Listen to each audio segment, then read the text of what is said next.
I just want to say this one thing. So many of us spend money to go to concerts, to watch these very confused individuals demoralize themselves and influence the masses, and especially the younger folks, with filth.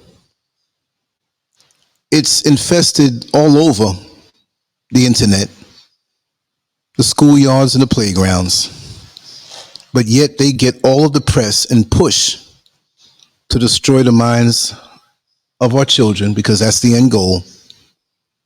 But when we have a hero in our midst, we don't hear much about them. I'm speaking about Hadiya Broadbent, or actually Broadbent. Sorry about that. I'm going to read this off, and this is on LANCESCURV.com on this particular post. But I think we should give a little time, and I thought about doing this today, and I said, you know what? Anytime we need to speak on someone, whether they're transitioning or doing something good, I don't think it's too much of a task to celebrate their life and what they did.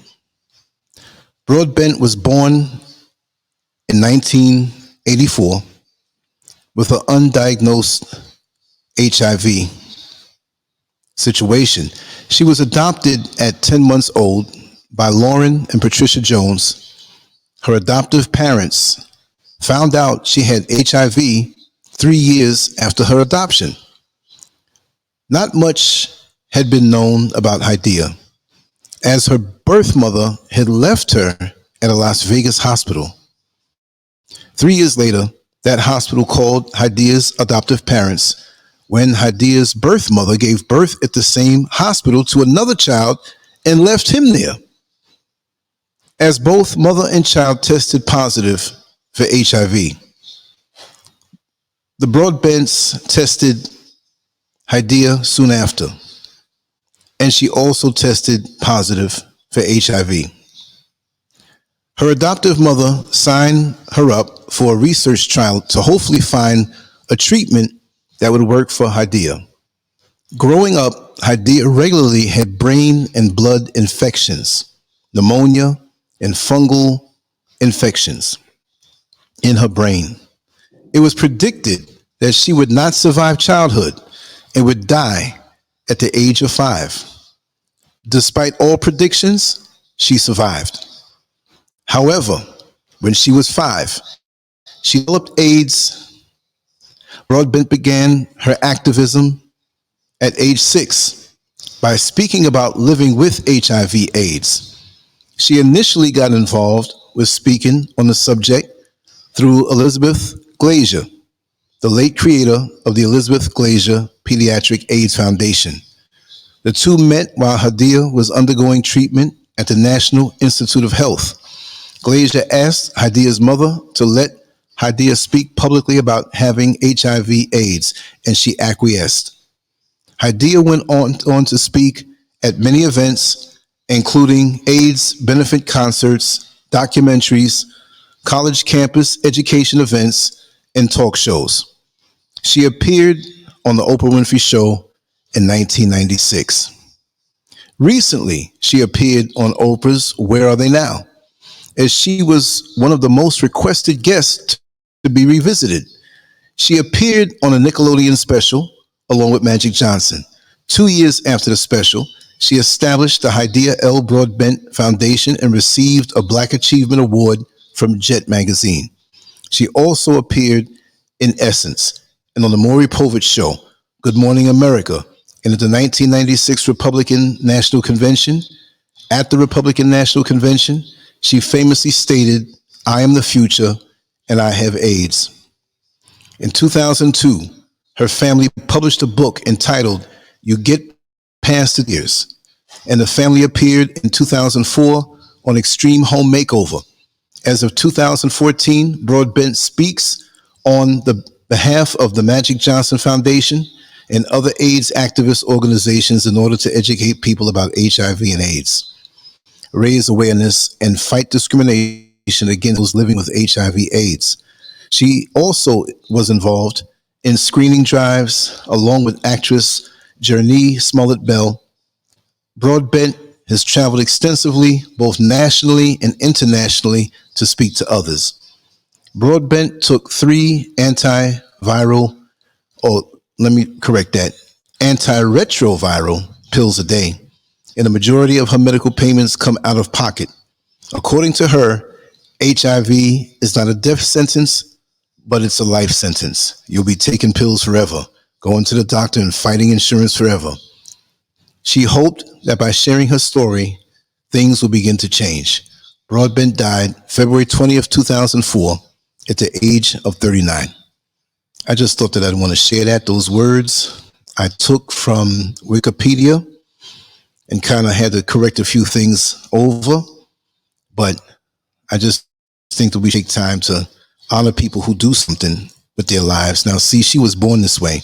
It's not her fault, but she still took the time going into adulthood to be an activist for this. And I think that was wonderful. She's done more in her life than many of these so-called celebrities will do in 50 lifetimes. We need to acknowledge that. Yes, we need entertainment. Yes, we need stuff like that, but we need to balance things out. Now, I'll get on with the subject, but I just had to share that and take a little time. Anyway, let me get a little sound check and make sure that everything is working okay. And I see here we have Nicole's perspective. I hope I'm pronouncing it right. And Brother Willie C. Holman Jr., welcome on into the show. We have a few people on. Now, I will say, we have a severe set of thunderstorms up here in the mountains in West Africa. And so I will say also that this house was just hit by lightning, I will say exactly 38 minutes ago. But it was a little tip, but it was so loud and everything stayed on. So there are various clouds all day long that are flying around like little spaceships. So if for some reason the power goes out, just give me 90 seconds and I'll be on my phone, because I have my phone set, because if it catches me, trust me, I want to get right back on. But I'm going to share a few notes, and I want to go deep on a few things that I think about this topic, because like I said, it's not one that is so popular. Mami Wata, how are you? How are you? I'm good to see you here. I told you I was going to do something, and I'm going to follow through with it regardless, right? We're going to stay positive. Thanks for the wonderful conversations.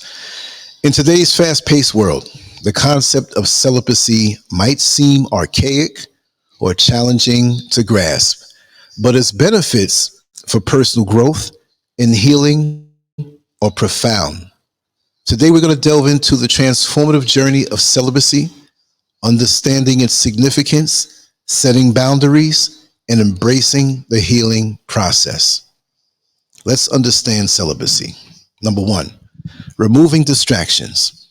Celibacy allows us to remove the distraction of sexual energy, creating space to confront unresolved issues within ourselves.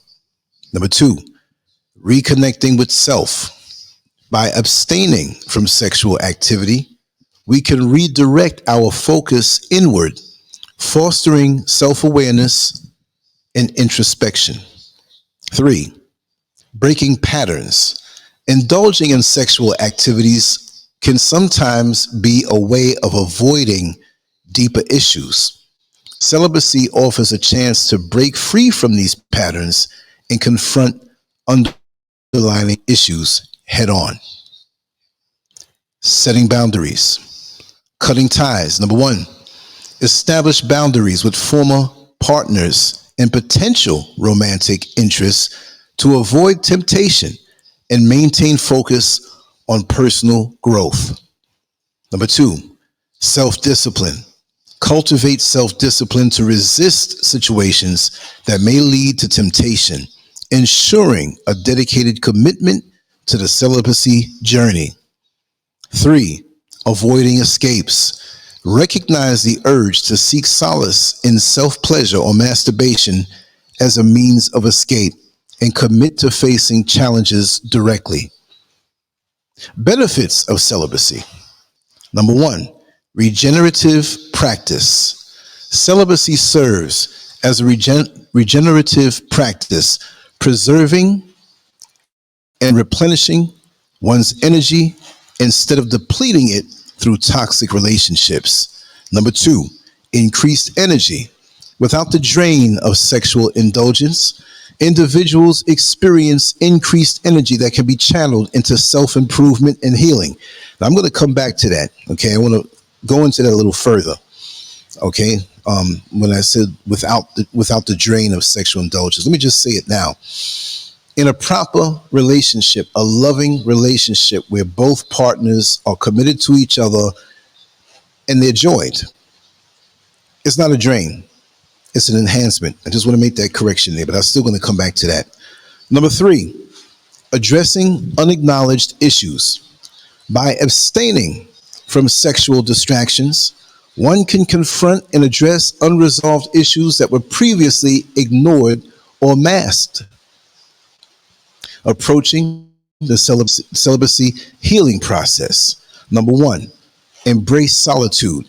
Utilize quiet and free time for self-reflection, meditation, and spiritual growth. Number 2, engage in creative outlets. Channel energy into creative pursuits such as writing, art, or music to express emotions and foster personal development. Number 3, mindfulness. Practice mindfulness. Stay present in the moment, acknowledging thoughts and feelings without judgment to promote mental clarity and emotional well-being. Okay, here we go. Daily celibacy healing practices. I just want to let you know the rain is starting to come down again, so I get knocked off. Give me 90 seconds to get back on. Number 1, meditation. Dedicate time each day to meditation to calm the mind, gain clarity, and connect with inner wisdom. Number 2, journaling. Reflect on thoughts and emotions through journaling, allowing for self-expression and insight into personal growth. Number 3, affirmations. Use positive affirmations to reinforce self-worth, resilience, and commitment to the celibacy journey. Knowing when to revisit celibacy. This is when you've been off for a while and you need to get back on. So how do you know? After experiencing the transformative effects of celibacy, individuals may find it beneficial to revisit the practice during significant life transitions or challenges, whether coping with loss, change, or seeking to enhance relationships. Celibacy can offer clarity, renewal, and deeper connection. In essence, embracing celibacy is not merely about abstaining from sexual activity, but embarking on a journey of self-discovery, healing, and personal growth. By setting boundaries, practicing self-discipline, and engaging in mindful activities, individuals can navigate the celibacy healing process with purpose and resilience, emerging stronger, wiser, and more aligned with their true selves. And I said all of that, and many who are in a certain state of mind, they're not just going to get it. They're just not going to get it. See, imagine having an AC unit in your home, but you never change the filter. It's not going to work right. Imagine driving your vehicle and never getting a tune-up, never changing the oil. Okay, now my phone got loud that I have set. I'm going to have to move it away to another spot. If you can give me a moment to do so. For some reason, it just decided to get loud on me. I had it set just in case everything gets knocked out. So I'm going to play some music and I'll be right back.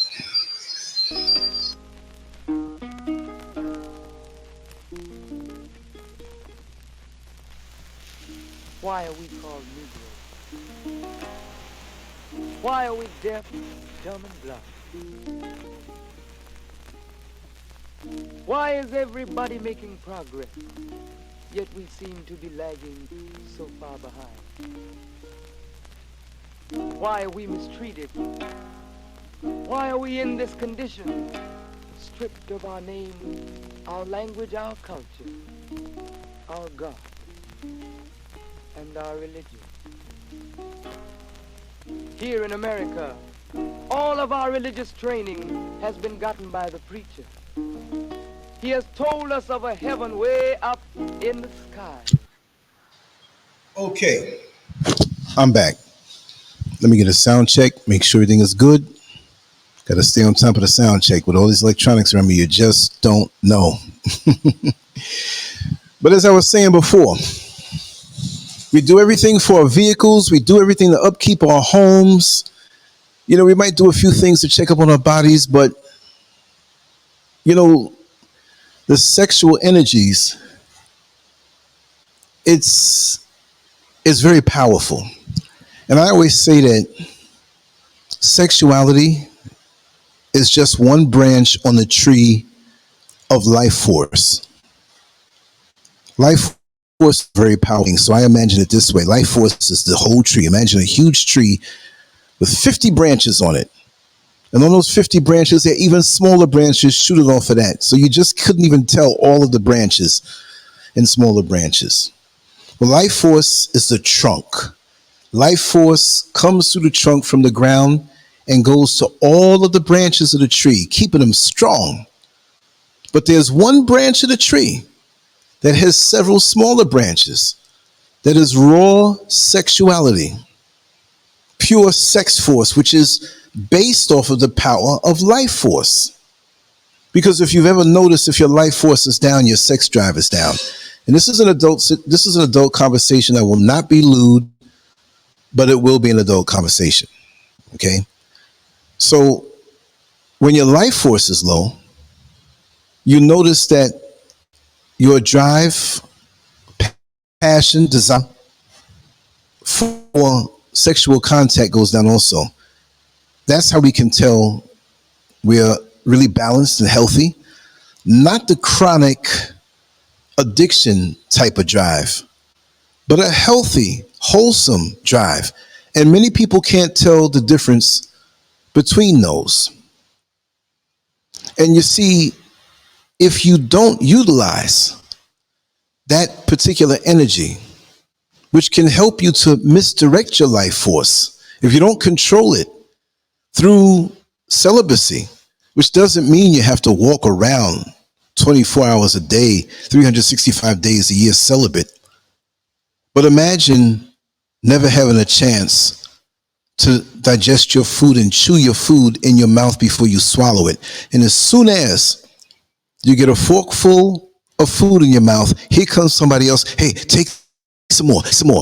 No, you got to take your time. And this is what happens when we have unnatural desires. And I'm not talking about the specifics of what you like to do, but an unnatural drive that's driven because we're trying to avoid something else. We're trying to avoid facing sometimes and oftentimes pain, confusion, trauma that we have within our beings. And it may not be, and most of the time, it's not connected to anything sexual. Oftentimes it is. I can't tell you the proportion of what it may be because people are not going to answer it honestly. If I put out a survey right now, only if it's anonymous, maybe. But most people are in denial and they only give the answers of what they want you to hear. Because many of us have been traumatized at a young age and violated sexually. A lot of us have been abandoned by parents or loved ones or in relationships. We've received a lot of trauma. And lots of times, sex is the healing activity that takes us away from dealing with it and keeps others who we're involved with from probing deeper to see what it is that makes us tick. We don't want to go there, so we will go that way and cover it with sexual activity. And like I said earlier, when you have a couple who are committed, these days it's rare to say the word marriage. That seems to be going out of the window, but it's very much what we need in the world today. I'm not preaching to anybody, but the old way is the best way. When you're committed, even committed couples in marriage, committed relationships can benefit from saying, hey, we are going through something right now. We lost a loved one. Let's be still for a few days. Doesn't mean you have to be celibate for the next 2 months when you're in that committed relationship, and it must be done in agreement. It can't be where, well, I'm telling you, we're going to be celibate, because that's not fair to the next person. But if they can see on a level of intellect where it would be beneficial, maybe the person would say, hey, I don't feel to, I don't think I need to, but maybe for you, or maybe me, or maybe the both of us, we need to abstain and on a spiritual level, focus on pooling our energies, pooling our life force to that thing that is higher. And when you go back to it, when you go back to the love making, when you get back into the sexual activity, and that's why I said love making. I don't mean just raw call up somebody 2 o'clock in the morning because I feel some kind of way and I want to know if I can come over there and we can be glorified friction providers for each other. No, I'm not talking about that. I'm not talking about somebody being a sperm receptacle. I'm talking about people who are committed to each other. That's a very, very important thing to do, and it doesn't mean that you have to take a year before you come back to it. And I would give more leeway to the couples who are committed. But check this out. I'm going to prove to you that that is beneficial. I'm always coming up with my analogies. I'm always coming up with different ways. Patrima Gilmet and Peaceful Pulley. Yes, welcome. Glanced over at the chat room on that one screen. And I'm just here relaxing. I'm enjoying myself. And these are the kind of conversations I like to have more so as I get older, because my perspectives are getting different. Just like I was telling somebody earlier, I said, listen, you know, I'm not 35 no more. It doesn't mean I have to talk about old grandpa type stuff. But the higher you climb on a tree, the further you can see. And the more I live life, and the more things that I see, there are different perspectives now of things that I want to talk about. It's not just the same old, same old. That's the way it is with me. So I really appreciate you vibing with me this way. And if there's anything that you want to talk about, really where we can go in with surgical precision, like this topic, again, for the people who are just coming in to show, is a path to healing and self-discovery, embracing celibacy. And earlier, I read off about Hadia Broadbent and her passing and her transition. But if you like chocolate cake, it could be apple pie, it could be vanilla ice cream, whatever you like. I know I like chocolate cake. I know I like chocolate cake with chocolate icing on it. And I can't have that too much because I'll put on so much weight. I mean, I look at food and I put on weight anyway, but then I can lose it easy too. But if you like chocolate cake, or you can insert whatever it is that you like as far as something sweet or something delicious. And I said to you, well, you like chocolate cake, right? Yeah, I like chocolate cake. Well, for the next week or the next month, I'm going to give you all the chocolate cake you want. You say, wow, that'll be heaven. Let me tell you something. The first day, you might be all right. The second day, chocolate cake for breakfast, chocolate cake for lunch, and now you know you're going to get the same thing for dinner. It's not going to be as sweet. No. But I tell you one thing. When you haven't had that piece of chocolate cake or whatever it is that you like to taste that you forgot about, because, you know, we have busy schedules and we're not children anymore. We know, oh, I can get this when I want it. But you sometimes forget. And when you get that piece of chocolate cake that you haven't gotten in a long time, trust and believe that thing tastes so good. So we have many people who have sex addictions, many people who have porn addictions, many people who have masturbation addictions, that they do these things and it's not even a real desire. It's a knee-jerk thing. Just like some people who, when they get a little stress in their life, and we're not talking about a lot of stress, we're talking about a little bit. because of an issue that they're dealing with that they don't want to deal with to strengthen. So as soon as they feel a little bit of weakness, they go for the thing that they feel can take them away. They go for the thing they think that's going to soothe all of their problems away. It's just like the old Roto-Rooter commercial. Now you got to be my age to remember this. And they had and one of the lines in it was, "And away those troubles down the drain." Well, that's what people do when they sniffing coke, shooting heroin, masturbating, watching porn, going to get liquor, drinking and getting drunk, pissy drunk. They're doing these things because they feel that this activity will take them away from the stress and the issues that they feel when they're triggered on the inside.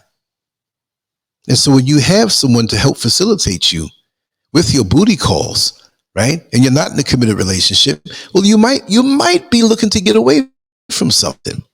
You might have issues at home that you're not dealing with. It's somewhere along the line. And celibacy is a good way to step away from that and see what's really there. And it's not easy to do. And I know a lot of the younger folks are going to say, "What are you talking about?" Well, they're going to see it this way. And it's really for people of all ages, but they're going to say, "What are you talking about? I can't stop doing that. That's natural." It's just like the people who say smoking weed is natural. That's a natural thing. But to burn it and turn it into something else, if you boil it and eat it or put it in some cookies or do whatever, sure, it has its purposes. But you say that that's natural. So you mean to rob your brain of oxygen is natural? No. The delivery method of smoking weed, I don't believe in. I don't feel it's proper because you're putting smoke in your brain, and that's one thing we don't need.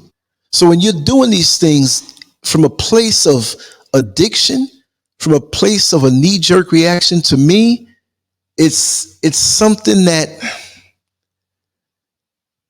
reveals other things that are dormant. And I'm not throwing off and trying to preach at anybody. We all have our things that we've done in our lifetime, and some things that we still do, and some things that we will continue to do, even though we know better. But the main thing is to put the knowledge in our head so that we know it. And the more we know it, we can, what I'll call, or what I'll say, is self-chastise. Well, you learned the other day on the LANCESCURV show that this might be the way to go, because we're not getting anywhere in this relationship, or I'm not getting anywhere in my advancement. Look, you got people who, they obviously and outwardly have all the success in the world. When you look at them from the outside, you see, this person has a well over six-figure income, probably up in the 200,000s. And look at this, they have 3 vehicles, and they have this big mansion and a happy family, and the wife stays home and she deals with the kids. They still have maids. And I'm just making this up because very few people really live like this. But I'm painting the example of that person that you find out about. You might not have known them, but you see a story on the news at night, or you read something in a newspaper, or maybe online, because we don't really do newspapers like that anymore as much, that this person who had this life went up into their room one night and took a gun, pointed it to their head, and blew their brains out. It's like, that's the life.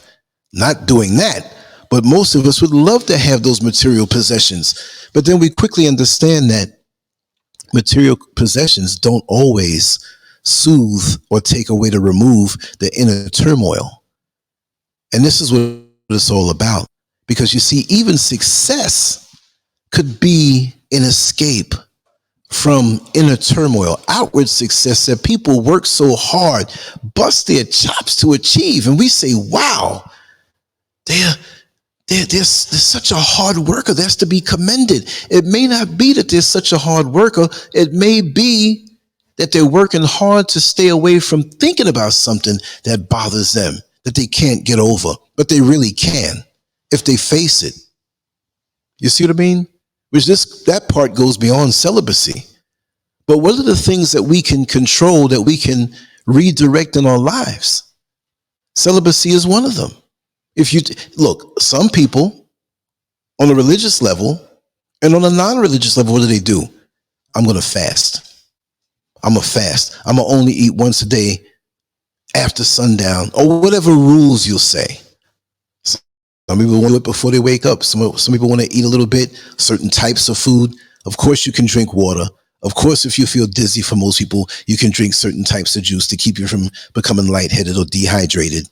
But for the most part, it's the same concept, fasting and celibacy. Now, if you want to do both, that's a challenge, right? But to remove yourself from,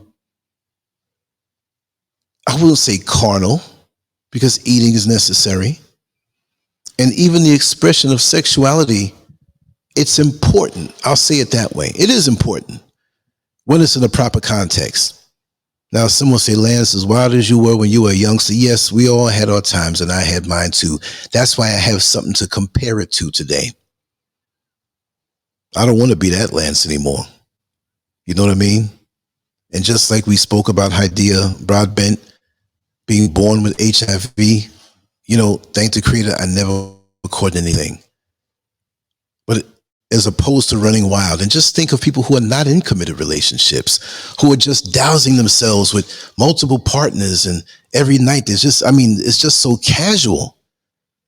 And AIDS has been around from the early 80s, or actually late 70s, so they say, under a different name called Kaposi sarcoma, and they thought it was some type of cancer, from what I can remember.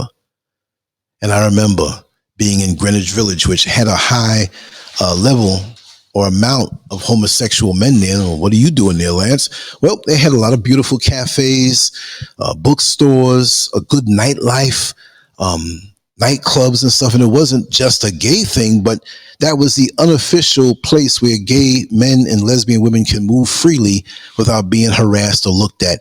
And a lot of young ladies I knew used to love to go down there, and I used to love to go down there too. To name drop, you know, Washington Square Park, walking through there at night. You go down Christopher Street, you go down to the East Village, the restaurants there. I had a really favorite sushi restaurant that I used to go to from back in 1984 when I first started eating sushi, and this young lady introduced it to me. I have a lot of good memories down there, you see. But down there in the early 80s, you know, because 82, I was 19 years old. I was doing heavy bodybuilding and stuff, right? So after we go to the gym down there was one gym that I trained at that's not there anymore, Natural Physique Center. We would go to BBQs. I'm saying this because this is a routine for so many people, and I like to hear in the comments section when people say, hey, I used to do the same thing too, even if it's not the same exact thing. And we'd walk around and we'd snack. They had a place on 8th Street that had different types of flavored popcorn. I mean, if you wanted root beer popcorn, if you wanted raspberry popcorn, if you wanted banana flavored popcorn, to me, it was like it was hundreds of different flavors of this stuff that they'd put on the popcorn and make it taste a certain way. And we'd walk around, but in walking around, talking to the young ladies, you know what I mean? I always had one on my side because the guys saw my body and the way I looked, and they thought I was with the other stuff, and I'm not with the hanky panky, right? But I respect everybody. So we'd walk around, and I noticed before this thing really hit mainstream, I said, you see a lot of these gay dudes here? Because you knew they were gay. The way they walked, the way they carried themselves, the way they talked, we knew they were broadcasting, and they could be free down in that area back at that time, and still to this day.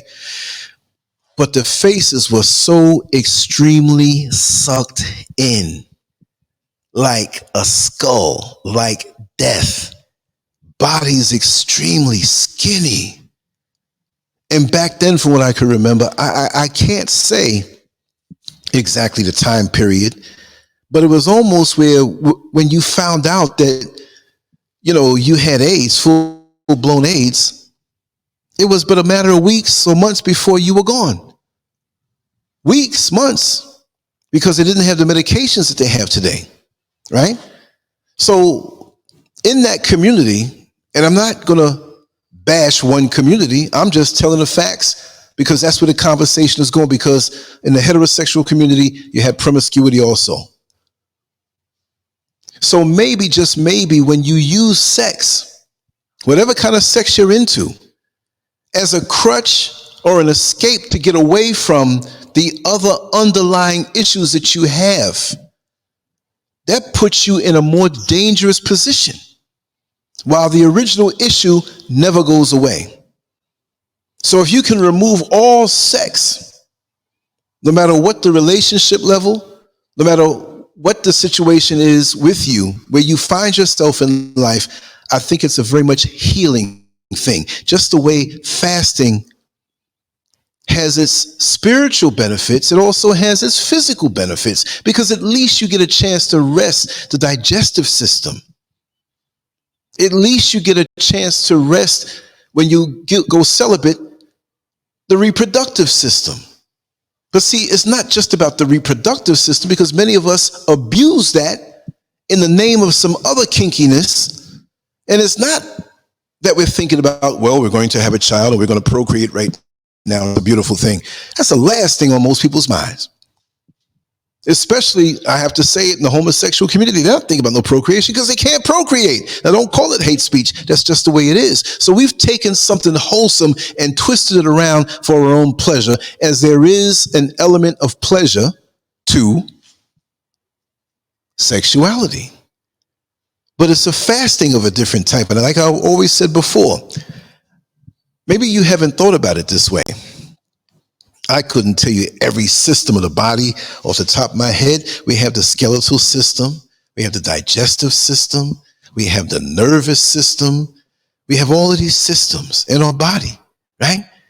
And out of all those systems, right, there's one that if we don't utilize it, we won't die.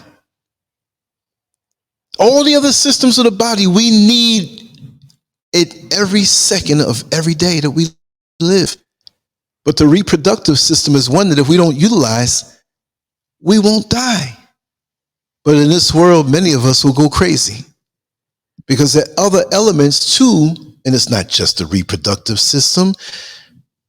Companionship, love, affection, connectedness, righteous soul ties, all the good stuff that comes along. So people can say, well, you're reproducing and you've reproduced out of that union, but it shouldn't be just, like I said, being just a glorified friction provider for each other.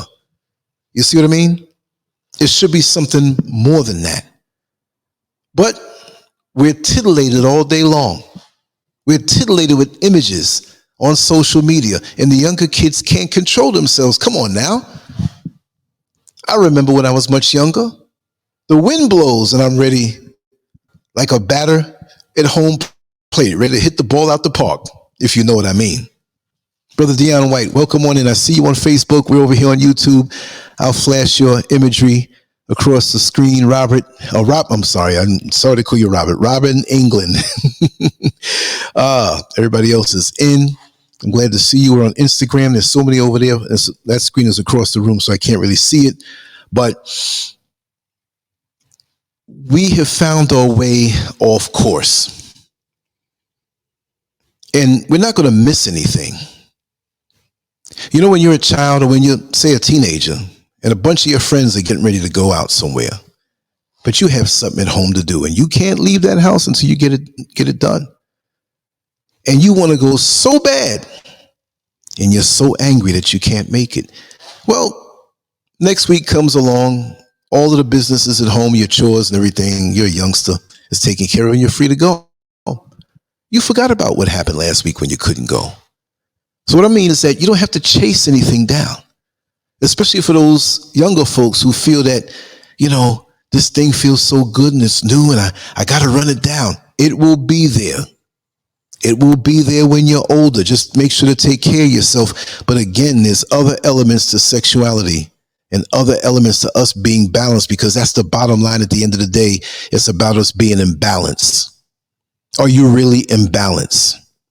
I'll compare it to when I used to do bodybuilding many decades ago, like what, 40 years ago, 40 years plus.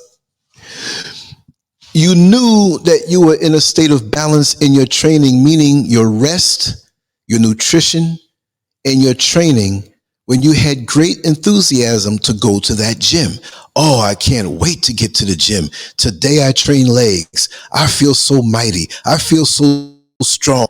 Look, if you weren't in balance, you would not feel that way. If you were not in balance and very much I am imbalanced, you say, oh man, I think I did too much yesterday. I didn't get enough food. I didn't get enough rest. and you force yourself to go to the gym, you're only digging a deeper hole for yourself. You need to stay home and rest and realize why you were imbalanced and make the corrections so you always have enthusiasm to go to the gym. And we need to have that type of mentality toward life, where we're pushing too much sex beyond the point of even functioning, or the mentality of this toxic sensuality. I'll say it that way. You see everybody on Instagram and TikTok wanting to show pictures of themselves looking so sensuous, looking so sexy. What are you trying to portray? Is that all that you have to offer? Is that all that you're about? Who wants to get with somebody who's living so imbalanced? Of course, we all have genitalia. I pretty much know, young ladies, what you have and what it looks like. And you know what I have and what it looks like. Some longer, some shorter, whatever. We know what we got.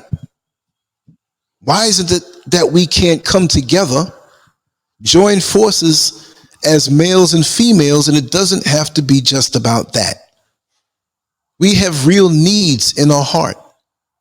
And really and truly, between couples going celibate for a little while, you can really visit each other on a deeper level, because sometimes we get with people in our lives where they only want one thing from us. So how do we deal with that? If you say, let's take a little month, let's take 2 months, and we can stay with each other. We can spend time with each other.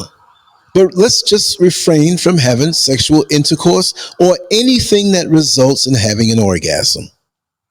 Oh, especially the sisters, you're going to find out if that brother's really around you to be around you. You know, and here's the other thing. Since I'm talking about that, sisters, and this is way off subject, but I just have to say it. When these brothers come and say, okay, I'm with it, we're going to hold back together, I'm going to wait for you. I'm not saying every man, but some of these men that you swear by, oh yes, he hasn't been doing anything with me, and he's been waiting, and yes, he's a good man. Yeah, he might be kind of good as far as paying the bills, but don't think that he's not swapping crotch sauce with somebody else across town, getting very much physically satisfied in an imbalanced way, and here you are vouching for him on how good he is. I'm not saying to have doubt in your mind or using it to put doubt in your mind, but when you're really with somebody and you're connected, you know. Because when you get soul ties with other people, if you're right with yourself, sister, or the brother, it takes two to tango. There's a lot of women out here doing their thing. And when you're truly connected, something inside of you tells you something's off and not right. And that's a whole different topic. That's a whole different situation. And for those on Instagram, hit the follow button. I'm trying to get over a certain amount. And that's how we get down.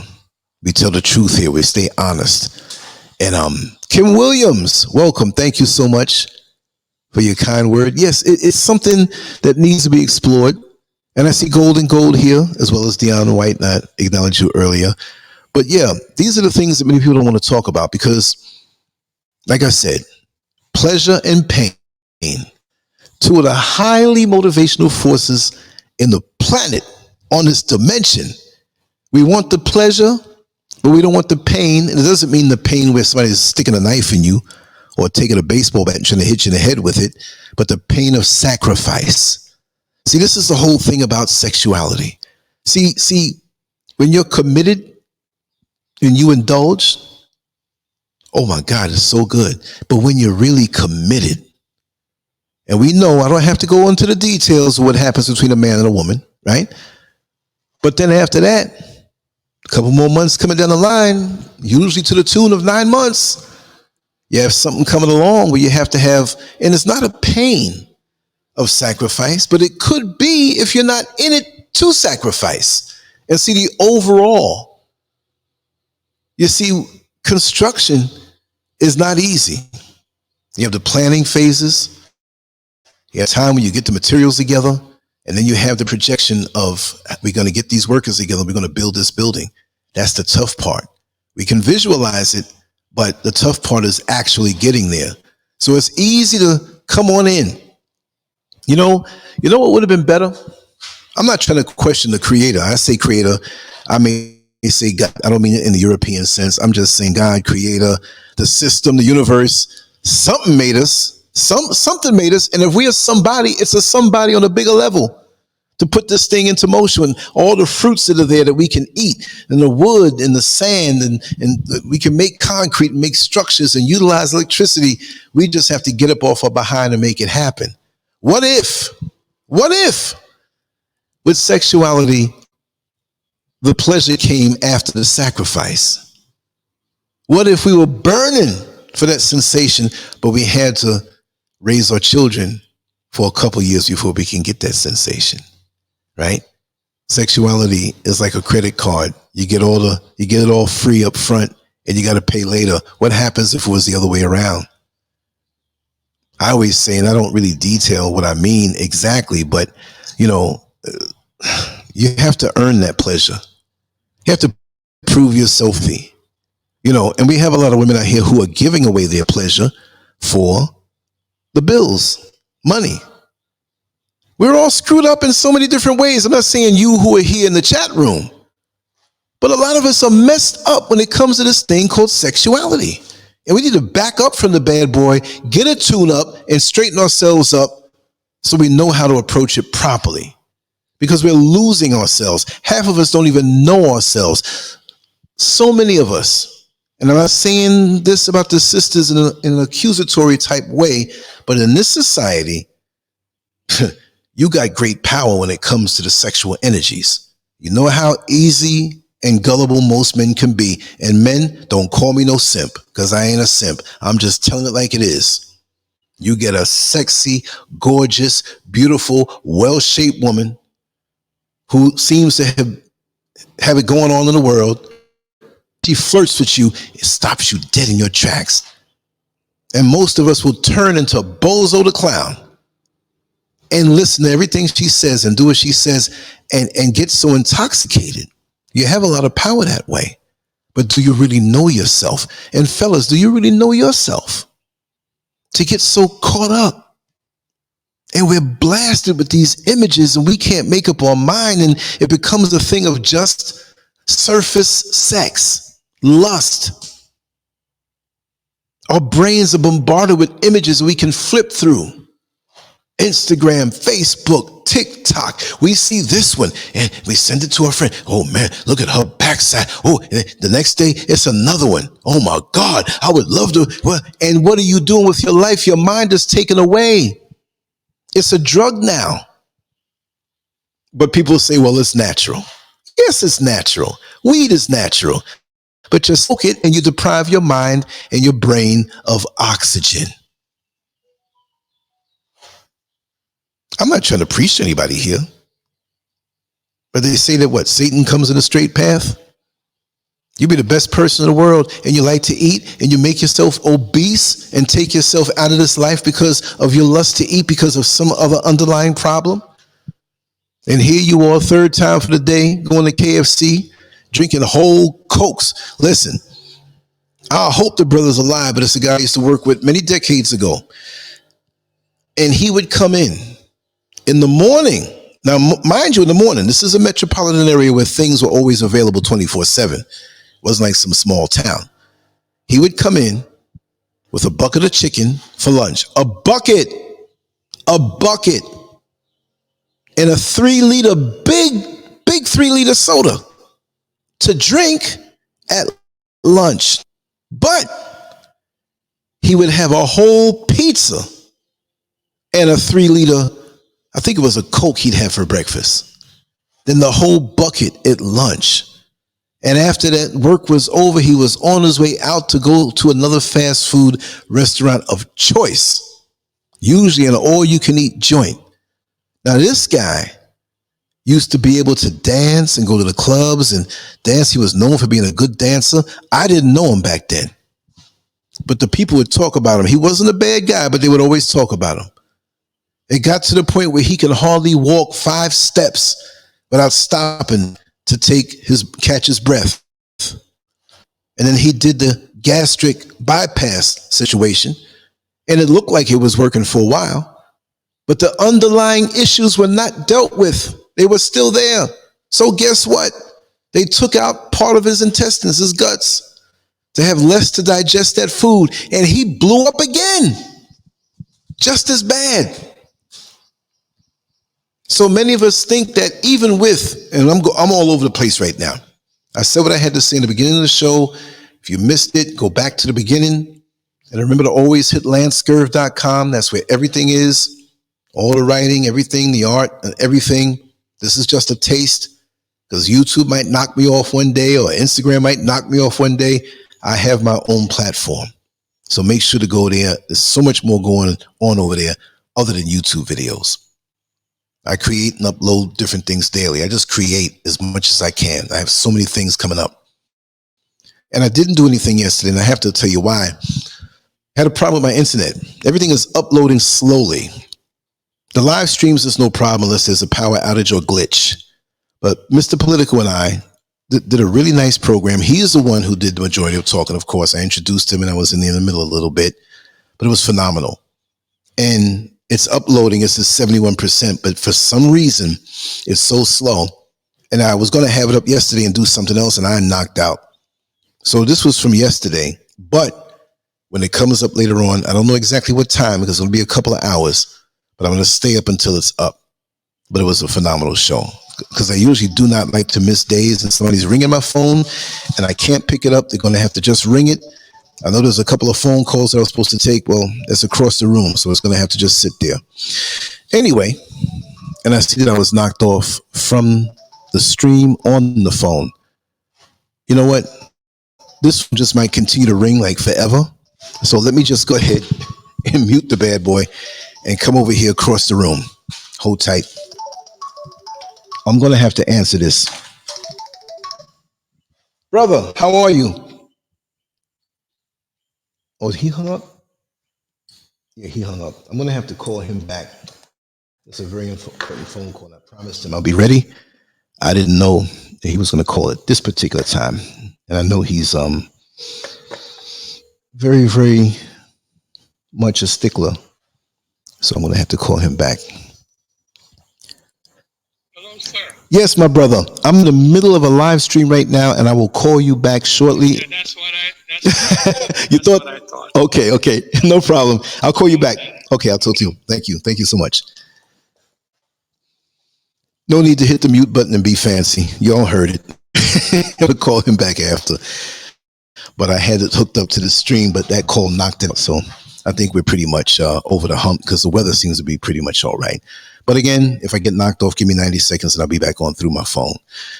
It's getting dark now. You know, over here in West Africa, it is 5:53. Well, a few more minutes to 6. It depends on the clouds or whatever. The sun's going down. It's down. It's still light, but it's that kind of light that every 3 minutes you say, hey, it's getting a little dark, a little dark, a little dark. It'll be like really dark by another 15 minutes. But that's okay, you know? Yeah, but like I was saying, it's something, yes, that is natural, but we need to have control over it. And like fasting, to back away from it, it will allow us to see things that we don't see. Lots of times we use it as something to cover those unacknowledged issues. And once we get away from that, because, you know, it's not bad. So please don't think it's something bad when it's in a committed relationship and you are at full strength. But that is something that, just like when you get an operation and they say you need to fast 24 hours before we do this operation because it may be disastrous. We can't have your stomach full of food. You got to have your body at rest. These systems need to be put in as at rest. And also we have to address, and speaking about embracing celibacy, you know, lots of times we will have soul ties with another person. We might have soul ties with that other person who their situation and their issues are not dealt with. And guess what? Since you're connected to them, that becomes your issue. So something that looks good, you just can't always jump into bed with them because you'll get an instant soul tie. And the longer you stay with them, is the stronger that tie will develop. It'll be harder to break. And people talk about soul ties like, okay, most of the time when we speak about it like it's bad, right? Because most of the time we speak about it is something bad that has gone on. But what about the good side of a soul tie? With a person who is committed to you, with a person who keeps their vessels clean, the spiritual, the mental, and the physical, who is into you, who is concerned for you, who wants your well-being to always be the top of their list, as you should feel that way for them. You want a soul tie with that person. You want to be tied up. And I don't mean tied where you can't move. Maybe that's the wrong language. But you flow with them. You see, in celibacy, there's a way to help correct that. Maybe that man, sisters, might be the one for you, but he has certain issues from his past. Maybe he didn't get over that old relationship where he was hurt. No, he doesn't want it back, but the scars are still there, and the scars need to heal up a little more. Maybe when you get a new apartment, you don't just move in right after they finish doing the construction. And well, you know what? It'll be prepared in 2 weeks, but I want to move in now. You got nails on the floor. You got wet paint. The toilet seat is not on. You got the toilet bowl, but not the seat. The gas isn't run yet. Wait until things are right. So sometimes you'll see that beautiful apartment that you want to move into and you put money down on it, but it's not right to move in right away. That's what I'm talking about. So this is something that we just don't do these days in 2024, even 2004. And for what I can remember, 1984, right? It just got worse and worse. And social media has helped to fan the flames of this promiscuity, where it's not even about we're in a relationship. It's just like, I like that. I want to lay down with that. I like that. And I want to, I can say some adult things, but I'm not going to say it. But that's how we do now. It's like sampling, like trying on clothes in the department store. Like, I'm going to try her on. I'm going to try her out. I have a checklist here. Does she give good this, or does she does that good, or does she accommodate me this way? I'm trying not to say nothing nasty, y'all. Okay, we getting a phone call again. Am I going to have to just cut this phone off or what? This is ridiculous. And this is a call from what I can see from the Caribbean, 876. No, I can't take it right now. You know what? If I want my phone to ring, I just go live. When I'm not live, the phone doesn't ring. What is that? I always say it. Sometimes people call me in the middle of a live. I'll put music on and like, hey, how you doing, Lance? I'm like, hey, I'm okay. What are you doing? Oh, I'm just sitting here. Aren't you doing a live? Yeah, why are you calling me during a live unless you're coming in to talk on the show? And I'll allow anyone to come on in. That's what I'm going to do. Yes, Kim, thank you so much.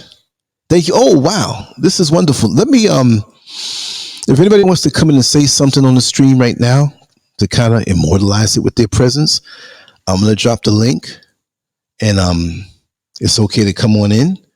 Your face won't be seen if you don't want to be seen, because you have the banner there. And I just want to read Kim Williams' comment and put it here. Kim Williams says, I love being single and celibate. Doesn't bother me as much as it bothers others who think I should be with someone. My patience is such that I don't have time for foolishness. I enjoy my company. You're in the best place, my sister. You ought to be applauded.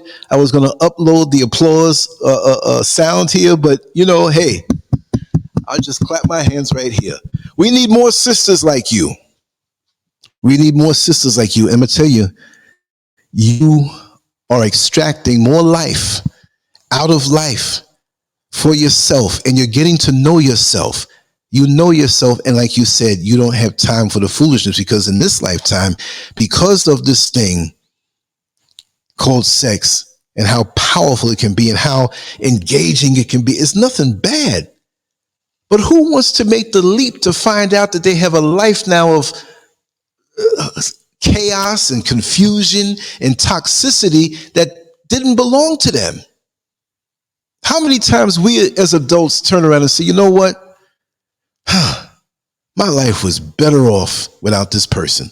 And again, I'm not demonizing relationships. I'm not demonizing proper righteous sex, but it's a very powerful thing. You got to handle it with care, because usually people don't understand the spiritual aspect of it. And this is, see, people who are just in the carnal level on a lower vibration, they say, okay, being celibate means I can't get laid. I can't have sex. I can't do this. I can't do that. No, but what about what you can do when you put that down? You know, you have people who have gone through decades and decades leapfrogging from one toxic relationship to the next and don't even know themselves. They get into their 50s and 60s and they start to discover who they are because they didn't know who the heck they were the whole time, because they had someone else's energy all over them, their toxicities all over them, their chaos all over them.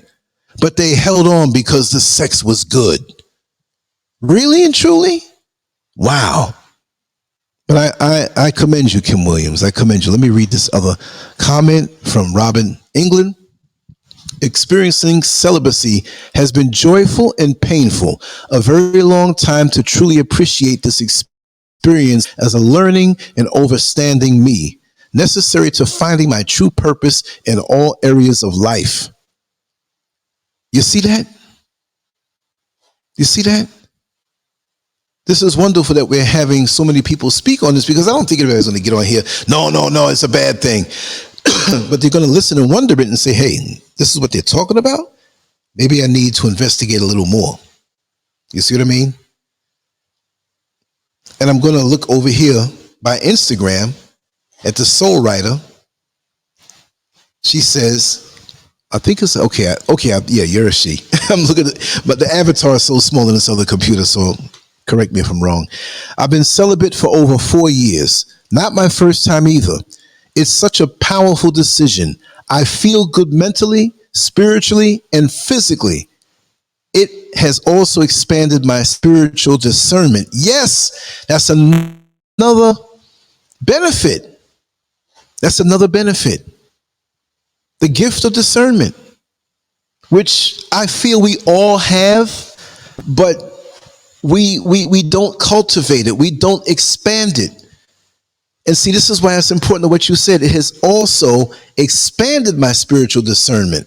We all have the instincts, but because we get caught up in the carnal world, somebody flips the bird at you on the highway, somebody's pissing you off on the job, you got an issue at home or whatever, and so we get so caught up in this instead of backing up and to use our own life force. Like I said, life force is like that tree. Life force is the trunk of the tree. It's pulling up all of this force from the soil and its connection to the sun. And then you have different branches of the tree. And then you have the branch of sexuality.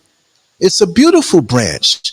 It's a necessary branch, but it's a branch that we unnaturally focus on so much. And in this wicked world, the good thing has been twisted and turned around as something bad. What child would not want to eat dessert as the main course and the meal as a side little dish? They want the cake. They want the pudding, but they don't know any better. They don't know that food is not going to give them the nourishment. That's just a sweet little treat at the end after absorbing the nourishment. You see what I mean? So this is very important to notice. And so it's a matter of cleaning your filters and moving about without that, because then without that, like I said, that's the only system in the body that you don't need to live. You will procreate with it. It feels good. It's something to tie us in with someone else in a proper committed relationship. But we're not going to die. But if you don't breathe, you're going to die. If you don't have a digestive system, you're going to die. If you don't have a skeletal, how are you going to move around if you got no bones? Nervous system. If you don't have that, when you touch the hot stove, you won't be able to pull away. We need those things. Yes, and to procreate and the lovey-dovey and the feel good and the soul ties with the one that we're with, that's beautiful. But that's not going to come around as often. Look, many of us, I'm not saying anybody here, because there are many people that I do know and a lot of people that I don't know. But for those who are realistic and we think about how we thought about things when we were younger. And I feel that I had a wonderful upbringing, wonderful parents, good home. Like I would tell everybody, the only thorn in my side of my childhood was my older brother who was addicted to drugs, and I always wanted that relationship with him. And it's that has caused me certain issues in my life that I'm not going to reveal, but nothing bad, but things I needed to adjust from that, because that was a crack in my armor, opening up to people to replace that I needed. That's what it was, right? So if we're honest with ourselves, a lot of times, even myself, I gotta say it. Look, I'm 61 years old in April. That may mean something to somebody. Somebody else may come and say, hey, I'm 91 in April too. So what are you saying? For me personally, right? That trajectory, that timeline of the hands-on experience of what I've learned in this life, I look back on the origins of some of my relationships, starting from my teen years, even if it wasn't a full blown, which I thought was a full blown, but I didn't have any experience. And then I couldn't tell the girls no, and multiple things happened, and I can't dress it up. I wasn't a dirty dog. I wasn't a predator. I just love women. And I look back on the relationships, and some of them, sisters, you'll say it, brothers, some of you will say it. What in the heck was I thinking about? What in the heck was I thinking about to get caught up with this person? And when I saw the red flags of that relationship, why did I stay in it? What could I have been more so now if I was thinking with the mind that I have now back then? But that's part of the learning experience, so you can't fault yourself for that. But the problem is when we keep making the same mistakes over and over and over because we did not clean our filters, and we get caught up in the same old tricks that got us to be in those toxic relationships in the first place. Ain't that something? And then you have, let's go deeper. This is beyond celibacy. We free flowing now. Then you have these spirits. We have these people who I'm sure at this point in my life, not all human. They're compromised, and they walk across the earth seeking to kill and destroy. And they can assess you. They can look you in your eyes and download your essence and become whatever it is that you want them to be. And they appear to you this way. The ultimate in seduction. And I'm going to read over from Instagram again, the Soul Writer 1. Make sure to follow her. This practice is for the wise. Yes, I said it. As a younger person just experiencing hormones, I give them some slack. However, as mature adults, we should be able to govern our desires. Exactly. Govern it. We're not saying that people don't feel it. We're not saying they don't feel the pull, gravitational pull, but you have to use your mind and your sense to say, hey, this is not going to happen because this is not supposed to be. I'm not going to fall victim to the lower desires just to end up for a little friction and find myself soul tied down with somebody else who may not have chaos. I don't know. Maybe they do. But you can't fling yourself and your destiny into someone else's hands in other situations like that. Because these days, when I say we, I'm not saying any one of us, I'm just saying in our overall sense, we dress up so well. We cover our flaws so well. We go out into the world and present the best representative for ourselves, covering our flaws. Like a person who's trying to sell a home that has severe foundational damage, and they take the concrete and smear it over the cracks. You see there's leaks in the plumbing upstairs, and the ceiling is but you paint over those discolorations, which indicates a leak. So we can make the sale and get top dollar. So we can fool a person and get a good person, but then we pull them down with our idiosyncrasies. Isn't that something? So you have these people who are moving about the earth, and it seems that they have no direction. Because, you know, my thing is like a skimming rock. The more force that it has, the more it's going to skim across the surface of the lake water before it falls down. So when a person doesn't have some type of momentum, they can't really skim across the top of that water. So number one, the rule is, if you're not about something and can't show me a history of what you're about, it doesn't mean, oh, you were 20 years on the job and now you have this great pension. No. But what are your footsteps on the mental level? What are your footsteps on the spiritual level? What kind of path did you walk? What kind of trail did you leave behind? Because it's easy to dress ourselves up. It's easy to put on the fine clothes and shake the Mercedes-Benz keys on the key ring when we took public transportation, which nothing's wrong with public transportation. I know many people doing great things taking public transportation. They're saving up for their house. They're saving up to start a business. So we can't judge by the surface, but our carnal eye and the desires that we don't govern do us in, because we don't govern those things. We have to govern them. You see? So the soul writer dropped some serious words here. Govern our desires. And how do we do that? Celibacy.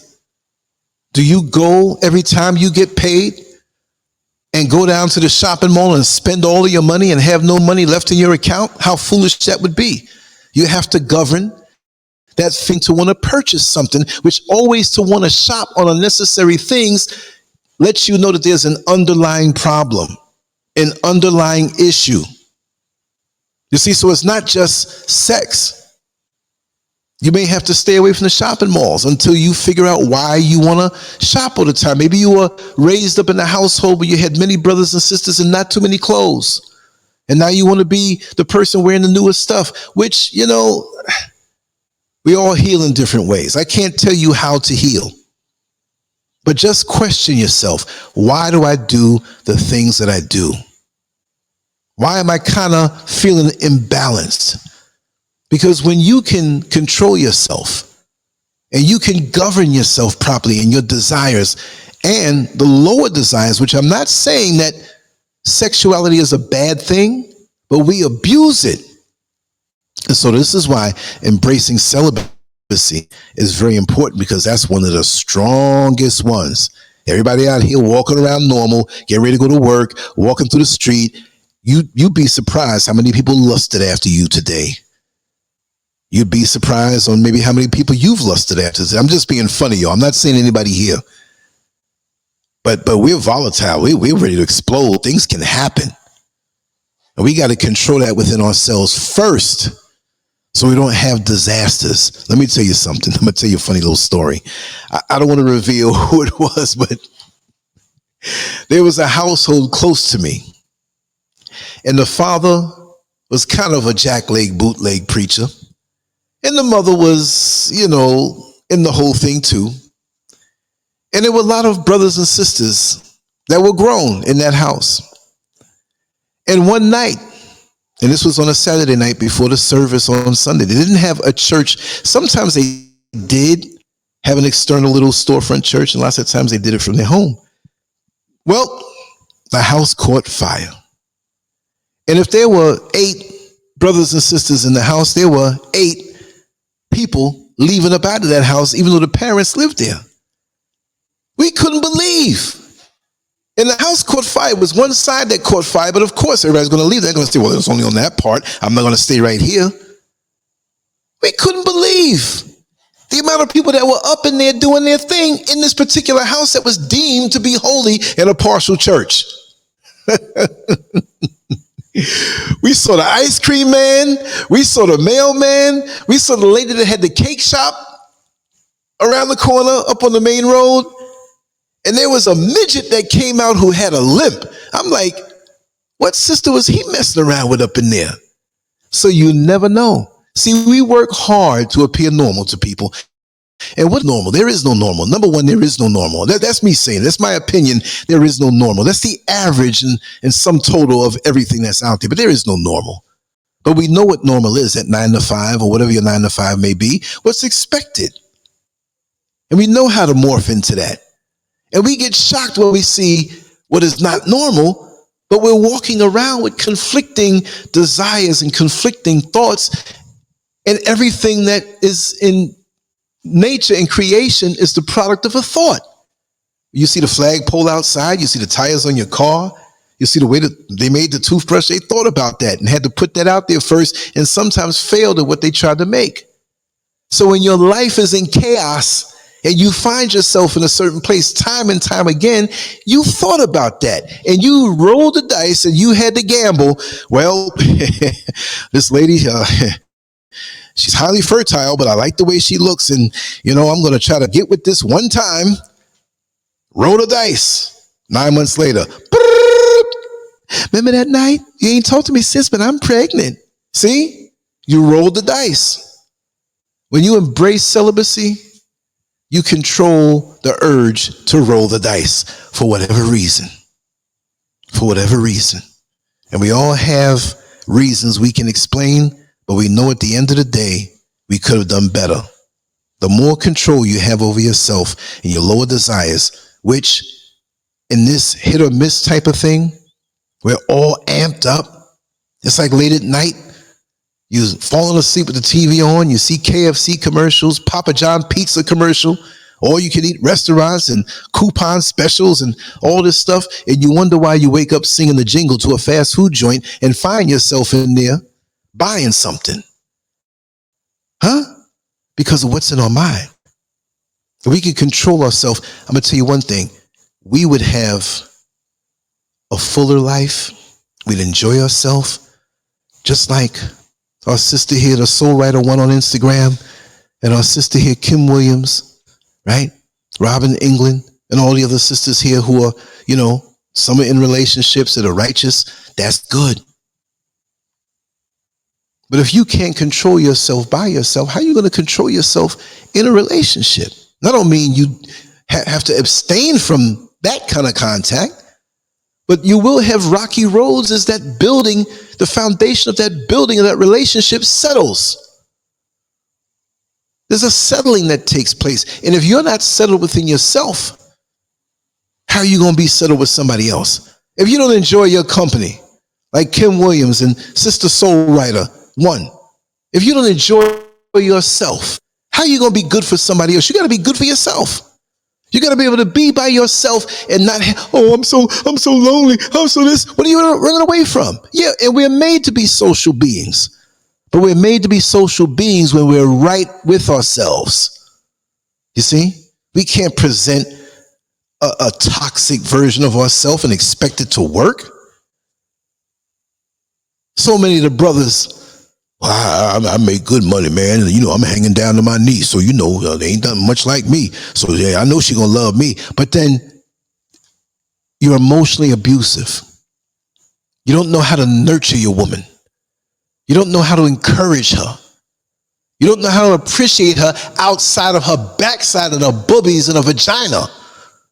What about the essence of the woman? She's not a sperm receptacle. Yes, it's there to be enjoyed when you earned it. When you earned it. And guess what? She don't mind giving herself to you in any way within reason. Now, I know, we all determine what the limitations are, if there are any.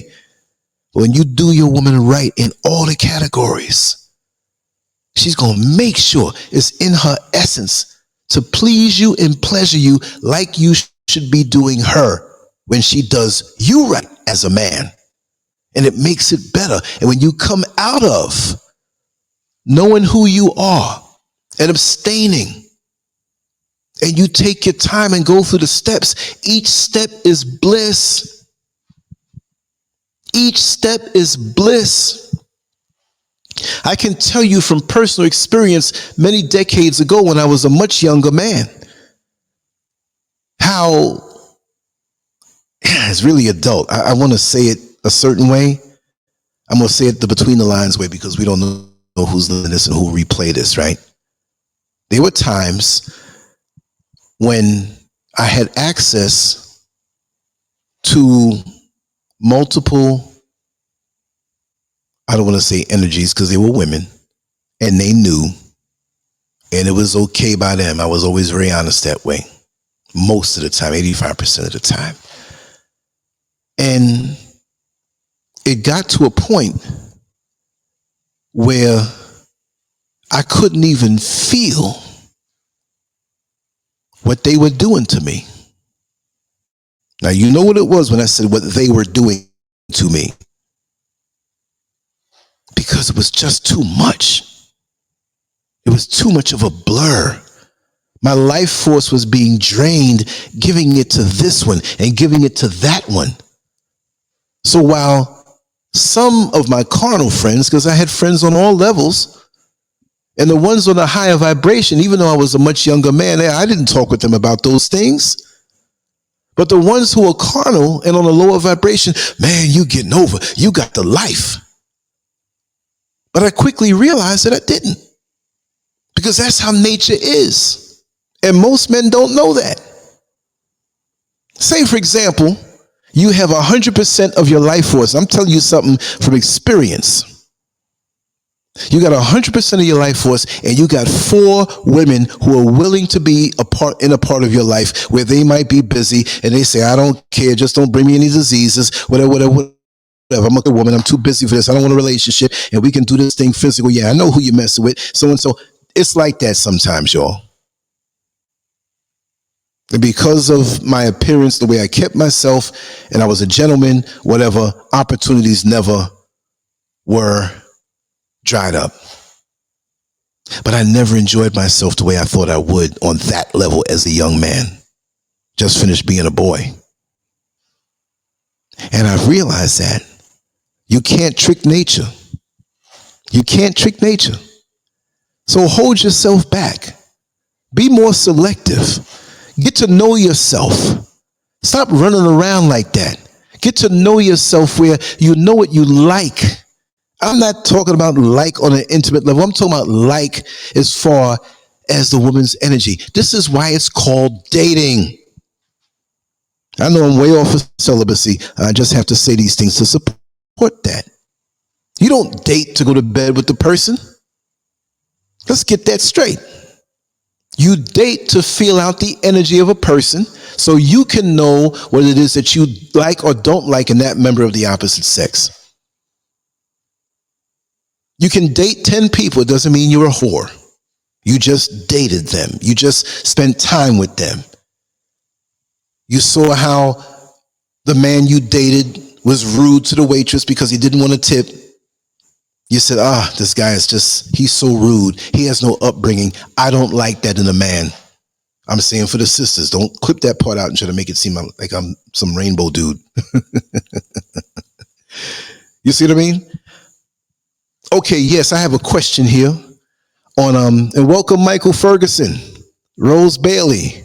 Yes, I have a question on Instagram, and I'm going to try to keep it back on the subject from Essence Go to Mr. Lance. What do you think about the influence of hip hop culture in Africa? What have you noticed? I noticed that it's bad because it's not organic. It's the remanufactured post 1990 corporate hip hop that they're pushing over here. You do have some organic artists that are good, but the machine of the entertainment industry from the West is well over here with their influences. But they dress it up like it's African, but it's not. They use the visage and they use the covering of that. Catchy beats, beautiful women, all the stuff, but most of it that is pushed for materialism, for sex, for ego, and the materialism and the one-man upmanship, no unity. It's going to destroy the motherland the way they presented it, because they know that to destroy a people with us, we were the ultimate guinea pigs. Infiltrate their culture. Infuse the culture, like I said in a show that I did days ago. Sweet, toxic beats in the music. The beats are sweet. I'm like, man, they got some music out here that when you listen to it, oh my God, they don't push it. You don't hear it over in America unless you specify and search certain things, which is good. But when you look at the visuals and you look at the words, I couldn't believe the other day there were these 3 brothers walking down the street, and they didn't seem to be thuggish in any kind of way. But one had a radio, and he had it playing loud. It was a hand radio. It wasn't a boombox or anything. But he turned it up, and it sounded tinny because it didn't really have any bass to it. But all I could hear in there, in the beat, nigga, nigga, nigga, nigga, nigga, nigga, nigga. I'm like, what? They were saying other things to mask it, and they kept saying that in the chorus. And they were sagging their pants, and they were looking a certain way. So they're being misdirected. They're also infusing the music with a lot of rainbow-friendly type stuff. They're pushing that hard over here, along with the atrazine that effeminized men is proven. It turns male frogs into female frogs that can have eggs and reproduce. It's proven. Atrazine, go Google it, y'all. Don't doubt me. It's a multifaceted attack on us, and they know that Africa is the future. They know we have young generations over here. They know the minds of many of the young African men. And when I say, I mean the whole continent. There's 54 countries in Africa. So what most people who may be ignorant to, oh yeah, over there in Africa, like it's as small as Rhode Island or something. They're different governments, they're different cultures, they're different languages, they're different mentalities, and many of the different countries here in Africa. It should be one. There should be a unifying force. And yes, keep your culture. But this is why they divided us up with the language. The different languages, we're one. And I'm not going to perpetuate it, but you have some countries that don't like, black countries now, where they don't like the people in the other country 2 years over. Y'all know, if you really study, you know. You know? Okay, I'll say it. Ghanaians and Nigerians. Culturally, with the music, they can get along. But there's a distrust and a disdain oftentimes in many ways. Because the Ghanaians sometimes feel that the Nigerians are very aggressive, as they are in business and other things. They gonna get it. You get the Nigerian brother or sister, they gonna get it 9 times out of 10. And it's a little more laid back here in Ghana. And so they don't like that lots of times. So I've learned a lot culturally. I don't know everything, but I can tell you from hands-on. So always keep the questions coming. And if I don't know something, I'll research it, I'll ask. But I've tried to take the camera and speak to people, but a lot of folks don't want to show their face. It's okay. I can't push that on them. A lot of them don't even want to do the audio. So I'll talk to people and they'll tell me things. You see what I mean? But yeah, it's, let me see what Robin England said here on YouTube. They've been in training to change hip hop for the past 50 years, enough time to rebrand and change up what hip hop originally stood for. Yes, because I'm not a rapper and I'm not influential in any of that. But in New York City growing up, before it was really like something big, it was local. Of course, it was all over the place, right? But you can go here and see Salt and Pepper on the avenue, driving past. You can go to the White Castle restaurant and sit there next to LL Cool J, which I almost got in a fight with him way back. You know, I had a little camcorder and I kind of shined it around and I aimed it on him. And it's like, yo, bro, get the camera up my face. You know what I mean? Like, I'll tell that story. I've told it a million times. You go Manhattan. I was walking down 125th Street and I saw a Rakim. You know, it was all over the place, and then boom, it just got something to be big. And when they saw how influential it was, now they want to take over because they saw how we were educating ourselves with it, with groups like Public Enemy and just different groups like that, X-Clan, and brought awareness with the beats. So they had their agenda, the corporate world, and they said, oh, this is something that's good, because at one point they wanted nothing to do with it. I mean, hell, they had a problem playing Michael Jackson videos on MTV. They said, no, we're not going to play it. But it got so big, they had no choice but to play it. And that's Michael Jackson. You see? But we forget this thing. We forget the industry, the aim of it, and what it's doing to the minds of our children. Now we got Saucy Santana, Sexy Red, Lil Nas X. Who puts these people, or who is in demand of these people? Who put these people in demand? Are our kids saying, oh, we want to see a man who got lipstick on and heavy set and shaking his behind? I can't get away from this guy. You know, I'm on social media a lot. I got to keep my hands on the pulse of what's going on and not go overboard now. You know what I mean? I can't stay on there all day. But, you know, the trends and different things, there might be something I might be able to talk about of note that is edifying. So I got to go through a lot of trash sometimes, and a lot of stuff is sent to me, sometimes repetitiously. Sometimes I get the same thing sent to me 150 times in a day. I can't talk about everything, but if I talk about something, I got to be able to tie it into something else to make us think. I guess that's why I'm not as popular as other people who run with the ratchet stuff, but I'm not here to be popular. You see what I mean? So here's another comment from Robin England. Watch who's performing at these music events, concerts, shows, more and more young people from Africa. Yes, because they want those from the West to know them. And they're big here. Let me tell you something. These folks here, when they have their stars come out, but they're being manipulated. They're tools to get into the minds of the children. It's a coordinated event. When Kamala Harris came out here and spoke to the president of Ghana, and she was pushing the rainbow thing, because traditionally here, you ain't going on with that stuff. They set up somewhere to have the little meetings, whatever, and the cops went in there and broke it up. Right? Okay. Culturally, it ain't going on. But you want to hear a secret? It's going on. The whole rainbow thing is going on over here in Ghana on the low. You got dudes out here who eyeball you in that down low look, and it's out here. It's out here. I could not believe it. And I'm going to probably post this. I got to find it. I have it on my phone. I took a picture. This is going to sound funny when I say it. I took a picture in the men's bathroom, right? No, it wasn't me taking no picture of no man. It was a picture of a sign on the wall.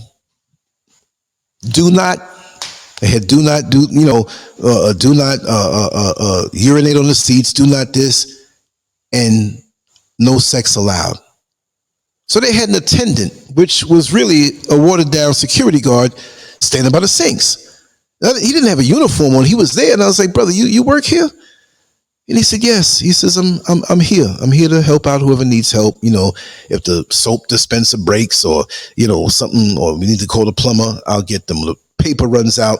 I got to fill it up. I said, okay, bro, let me ask you something. Because number one, I want to take a picture of that sign. I said, the sign says no sex. So you're saying no sex on the sign because sex was happening here, correct? He said, yeah. I said, wait a second. Now see the stalls in that bathroom.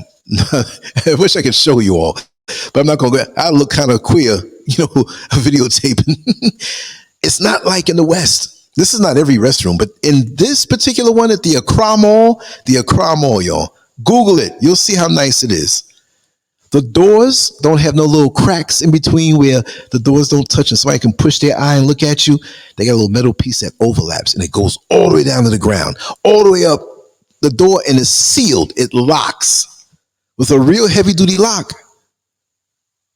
So if you got a problem in there and you having a seizure or something, they probably do have a key to open it up, but you have complete privacy. So what he told me, that they had a problem with women coming in there with men. Now this is Africa now. This is the so-called motherland that everybody loves, and I'm not knocking it. I'm just going to tell you what's been going on. Sometimes in the mall they have this word that they call slayers. Slayers. And the slayers, it's a slang word from what I can gather, because I'm due soon to go down to the real busy part where the clubs are, the hotels are for the tourists, the prostitutes on the corner half naked. They got all of that over here, right?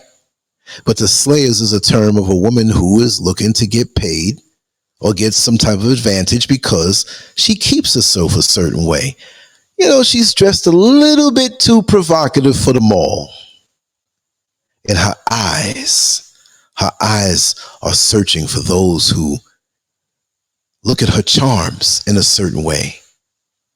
And she's ready to talk. I'm not saying all of the slayers go into the bathroom, but you had some who did. And this is what this guy told me. That if you can get into the restroom and she could stand out in front of the female restroom and it empties out, because how sometimes you go into a mall restroom and there's nobody there, or there's one person in the store who's not looking. Hey, come. They slip in there quick and you go into the stalls and you take care of business. That's what they've been doing. But we're not done with that one. They also have gay male sex that goes on there. Yes, they are here. And you would never know who. I noticed that when I would go to the beach, Because you know me, from growing up in New York City, I'm going to see. I'm going to go. I'm going to be nosy. What goes on up in there? I'm going to go see it. That's been my life. Not nosiness, but I've always attracted finding out things that go on that nobody knew about from young, okay? 12, 13. I'd kind of tell a story like I'm going to go spend the night over at a friend's house, and I was right in the bright lights of Times Square, 42nd Street, back in the mid-70s. So my memory goes back far, and my gift of discernment of these wayward spirits, trust me, I don't know everything. But I can tell you, and I'm going to clarify what I mean, and I've said this before, there's nothing that my eyeballs have not seen. Now, I don't know everything. When it comes to human nature and human involvement, I've seen it all. I've seen it all. Think up something. I've seen it on the interaction level between human beings. And so for me now, coming here, I still hold this place in high regard, but human nature here in Ghana is alive and well. Now, I will not demonize the whole country, because there are people who live in smaller places, smaller cities, outside of Accra or Kumasi, right? That they wouldn't dare live down in Accra. Accra is like New York City on a scale. The hustling, you know, the people trying to get money. We're not talking about that it's bad, because the economy is stressed. See here, you come and you see my videos. I got one on an upload. I take my little camera and I walk around in the street and show you how it is in common areas, and they have very affluent areas. And again, honestly, since I'm not driving right now, I'm not going to go as far and deep off the beaten path to show you those affluent areas as much. And there's some that I can go through. But as I go through my normal routine, I always keep something on me recording. And it's aimless. It's not like I'm doing a documentary. I just want you to see common life. Like, okay, for those here who have moved away from their place of birth, say, for example, if it wasn't a small little hick town where there's nothing going on, but if it's a city, right? Say you moved to New York, but you're from Chicago. Say you moved to Detroit, Michigan from Dallas, and you're from Dallas. Wouldn't you like to see the normal life? Like, this is what happened today, and you see an hour of that footage. Well, that's what I do since I'm here. Since I'm out there, I'm going to show you. And some of it may be redundant over time, but it's something to see. But here in Accra, yeah, everything is going on. And like I say, oh God, yeah, there's a YouTube channel that I always recommend to see the flavor of what's going on here. And it's not a news reporting type thing. It's this guy named Arnold who does these interviews, right? I think it's Vibes at 5. Well, you know what I'm going to do? I'm going to go on my other computer here. It's 75% with that one. Let me see. Let me just go and see if I could drop this link. I'm going to have to open up another screen. But listen, I'm not going to mess up everything, because sometimes I hit one thing and it's like it messes everything up. But just go to YouTube and Google Vibes at 5 and put the name Arnold in that. Vibes at 5 and put Arnold. You will see some bizarre, twisted, kinky, freaked out freaks, all kind of people. And make sure to go and dig into the older stuff. The older stuff is wild. And you'll be like, wait a second. I can't believe that I'm seeing this here. I can't believe this. This is what's here? And there's other things I can tell you. And I'm going to also do some uploads or actual shows, interactive conversations. I want everybody on all the platforms I'm broadcasting right now to know, I'm going to do conference line calls. And I have a conference line. Many people don't know that. Some do. And it's easy to get there, right? I'll tell you how to get there. If you're on a computer, if you're on a phone, you go to LANCESCURV.com. Now, I'm not on there now, but you go to LANCESCURV.com, like you see on the top, on the upper left-hand corner of this banner. Go there. And right under the header, you'll see a huge tab that you can't miss. You can't miss it. It says the conference line. You tap that, it takes you to my conference line where you can talk with me and with others as we discuss different topics. So maybe, just maybe, since there's a lot of people on both ends, when I finish this, maybe I'll go to the conference line for a little bit and I can talk more adult. You can ask me questions directly. We can talk to other people who are there.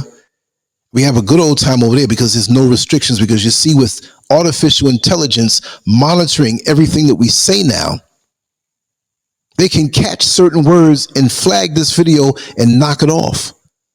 So I can't be unrestrained verbally as I used to be.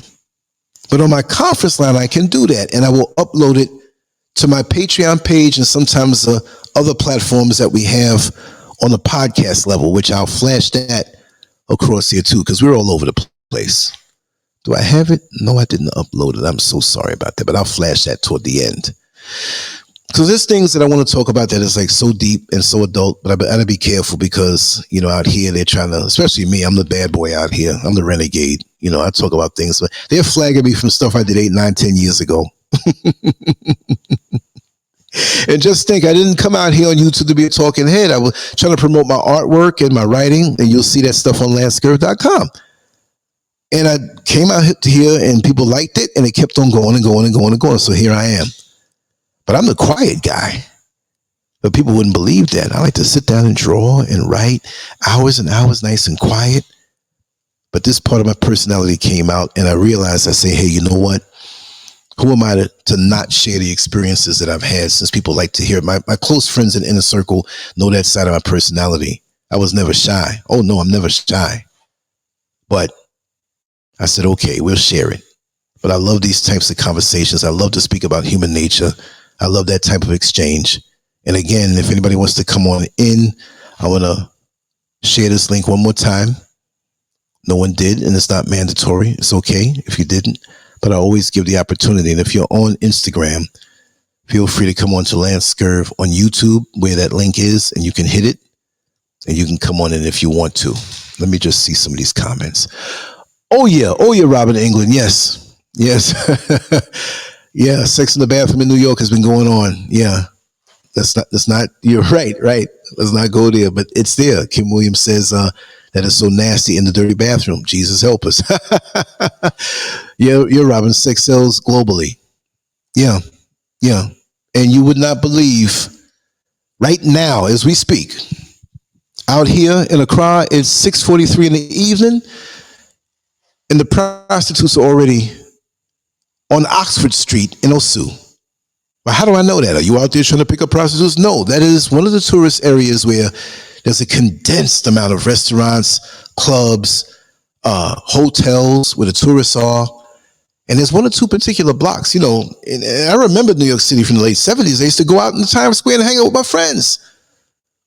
And I used to know a lot of the guys who were bouncers in the adult establishments because I used to go to the gym where they trained. And although I might have been 15 or 16 years old, I looked like a grown man. Come on in here, man. Here, take a few coins and look at the girls. And, you know, I'd see little things, whatever have you, and I'd stand out there and talk with them. So I was well versed in those worlds, the worlds that most people do not see. We're talking from a long time ago, damn near 50 years ago. I'm 61 soon. I've been out there a long time. I learned from seeing and learned from talking to people. And if I only had a camera back then, oh my God. But you'll have to depend on my memory, which is still excellent and very, very good. But my eyes have seen the glory. And it wasn't the Lord coming. I've seen so much, but yes, it's all here. And I had a young lady speak to me about how all of this stuff works, especially out here. And I occasionally and often run into people, especially in the tourist area or the busier areas, that, you know, they're online and they know I'm out here. They, oh, LANCESCURV, I love you, man. I love you. You get to hang out with people sometime, you know, in a safe way. But the one young lady broke it down to me.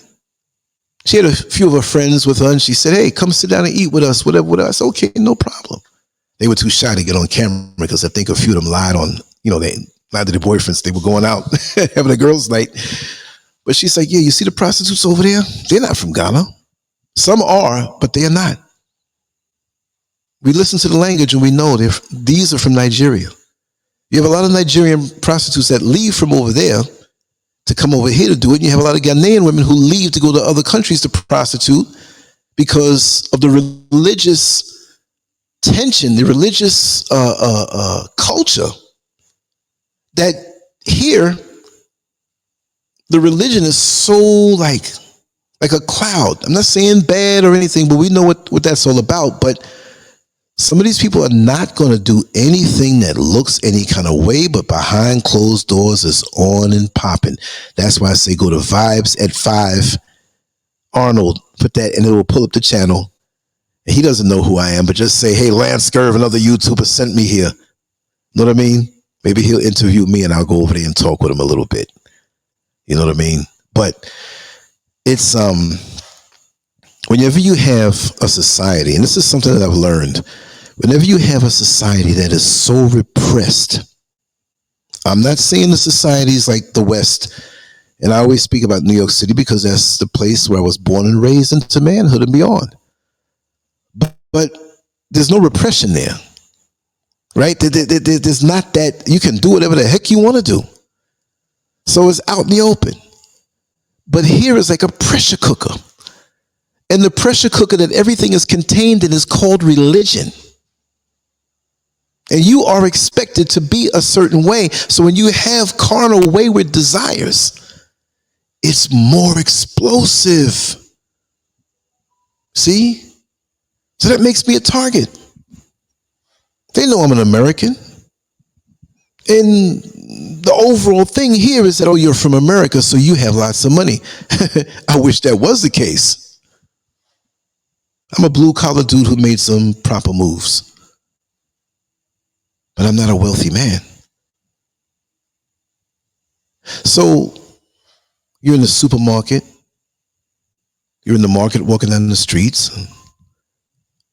You're here and there, and you get eyeballed by women who wouldn't dare come up to you just out like that.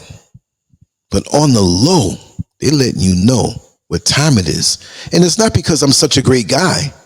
Oh, he's a great looking guy for his age. No, the perception that Americans have so much money because they watch social media and the things that many who can't afford certain things still front on. And again, I'm going to make this point. And I know people are coming in and saying, wait a second, it says embracing celibacy. He's talking about it. But I'll talk about a topic and then I'll go off according to what people want to hear and what we're going to speak about, right? But just like the question that Essence Golden asked earlier, Mr. Lance, what do you think about the influence of hip-hop culture in Africa? What have you noticed? Here's an addendum to that has nothing to do with hip-hop, and it also includes it. Look how social media has changed the mind of many who are here in the motherland, in many countries, to think of America as this place where it's almost like the land of Oz, streets of gold. They seriously think that. And no matter how many times they'll see that there's a record amount of homelessness and just so much poverty and the racism, and yeah, I mean, there are good things that can happen in America. I'm not going to trash it because I'm here. But they think of it as heaven on earth. And they ask you, why would you come to a place like this? Why would you come here? I'm like, look up in the mountains here. Look how beautiful it is. I couldn't live like this in America with what I was making, but poverty looks different. I'm not saying everywhere is impoverished, but you have poor people who live in some beautiful looking areas, but they don't have any money. And so when you buy a car here, and I've said this before, and I'm going to wrap it down soon because we're going to come on tomorrow strong, and I have some other things I want to do, and I might come on later, but I always say that I might record something, but I'm 5 hours ahead of y'all. So for me, it's 6:50. It's already dark, and I got a few things to do, so I will put up that Mr. Political show later on. And make sure to stay in touch with these different platforms, and especially with the website, LANCESCURV.com, because we're going to put on some serious content, a lot of it but I'm not screaming for attention. We're just going to get down and put in the work. We're going to get down and put in the quality work. Okay? But one fact that will illustrate certain outlooks from Ghana and other places in Africa. Here in Ghana, you ain't going to the dealership with $2,000, $3,000, $4,000, $5,000 and putting down on a vehicle that costs 30 and 35, depending on your credit, 40, whatever. You know, when you see that brand new Lexus, that brand new Benz in America, chances are the person had great credit. Some people have it like that where they can drop down cash and get a brand new luxury vehicle. But you got to understand that here, for the most part, and you do have banks and you do have a credit system, but it's for those who make good money or those who have maybe a government job. And even then, the ones who have government jobs ain't going to get treated like the way we do in America. So I would say, off the top of my head, 95% of the people that you see with vehicles here, they paid flat up money for it, straight up money for it. And so because that's the way it is here, that when you do see somebody with a luxury vehicle, oh man, they must have money to go in there and pay cash for it. They get on social media and look at all the young folks, early 20s, and, the credit may be good, or they got a co-signer from their pops or their mother or some family member or whatever, and they driving a brand new luxury car and they're 22. Those who are here equate that where you put down cash to get that bad boy. They don't understand about being repossession, getting a repossessed car because you missed out on 2 notes or 3 notes or whatever, and you got to hide the car. You driving around in something they think that you paid cash for because in their mind, the money's that good. So I have to go there where the money is good. I want to go to America. And they come to America, if they don't have any deep skills where they can just come on in and work in the medical field or something that pays well, and you're just going to be a regular blue collar person, and you realize you work in 2 jobs, and you realize that you're paying for an apartment, it's taking most of your money, you ain't getting sunlight pretty much, you got to deal with the supervisor who may not like you, it's different. You're like, wait a second. I see where there's some nice things here, but I didn't know this is what really happens in America. I'm getting paid that amount, but nobody told me the rent was going to be so high. Nobody told me that to buy a house is going to be, well, you have to have damn near a lot of places $500,000. Nobody told me that. I want to go back. I want to go back where I can get 2 plots or 3 plots or 4 acre of land, dirt cheap up in the mountains, where I can just take my time and work something that may pay less, but I can take my time and get my cinder blocks and get a couple buddies who know how to build, and after 2 or 3 years have a house that's paid for. But see, I didn't appreciate that when I was in the motherland. I wanted to go to the glitzy stuff. I wanted to go to where the houses, the materials are so cheap. They throw up your house so quick. You can't design it the way you want to design it. You see what I mean? I just got here. I don't have this thing called credit. So you got to drive something that you take public transportation. How am I going to carry all the bags on public transportation? You know what I mean? They don't anticipate that. A lot of them don't appreciate what they have because they're blinded by the influence of social media. The stars are there. Everybody's a star. I know I'll go there and I will be the star. And they don't see the amount of people who are beat down. Not that you're going to be beat down when you're in America. I chose to leave on my own recognizance. I wasn't beat down, but it wasn't for me. For a long time, I knew the system was not going to give me what I wanted, right? I've been pulled a Kunta Kinte from decades before. I knew I was going to leave off the plantations, right?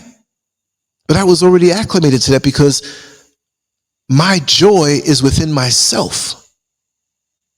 It doesn't matter where I am.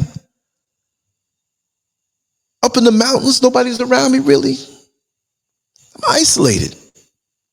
But it's the same me that I was when I was in America, cultivating my talents, my skills creatively. I love that. You can't isolate me. I work under I work better under the pressure of that. There is no pressure that way. And when I do get around people, I can be the life of the party, make you laugh, talk, whatever. I got a lot in this big head of mine. But when it's time to get down and do my stuff, I do it. So I would suggest to anybody looking to move anywhere, if you do, because it's not for everybody.